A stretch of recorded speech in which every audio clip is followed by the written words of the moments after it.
अगर आप भी चाहते हैं दंगल म्यूजिक का ऑडियो वीडियो सबसे पहले आप तक पहुंचे तो रेड कलर के बटन को दबा के चैनल को सब्सक्राइब करें और साथ में बेल आइकन को दबाना ना भूलें।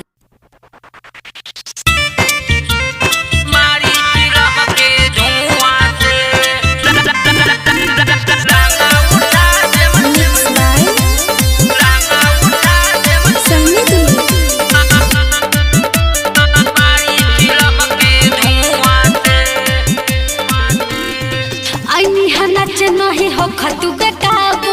जड़ी न सट न तो जड़ जाइब बाबू अरे बाबू बड़ घोटे बाबू आईनी हनाच नहीं हो खतु बेकाबू जड़ी न सट न तो जड़ जाइब बाबू अरे का बुझला हई रंगदार हम शिवर जिला के खोल दे मढोरी में कुआरे रंगा उठा दे मयाजू पतार की मारी चिलम के धुआं दे लहंगा उठा दे मयाजू सवर की मारी चिलम के धुआं से मारी चिलम के धुआं से लहंगा उठा दे मारी चिलम के धुआं से मारी चिलम के धुआं से उठ के लाली पढ़ी लल दर भंगा छपड़ा से बन गई हो गईले दंगा अरे बाबू बुझला उठ के लाली पढ़ी लल दर भंगा छपड़ा से बन गई हो गईले दंगा सोटी के भियरी चोली के लियरी काहे तू हमके छुआ रे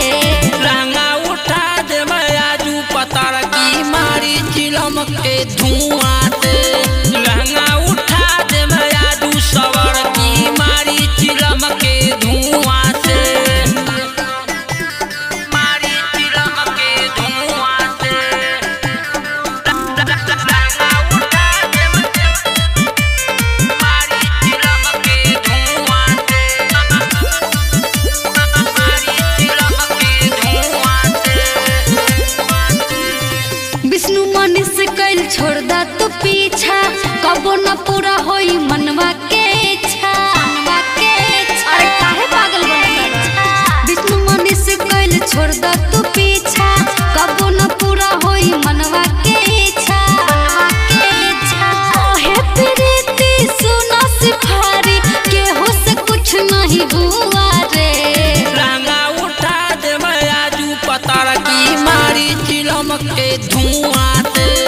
लहंगा उठा दे मयाजू सवर की मारी चिलम के धुआं से।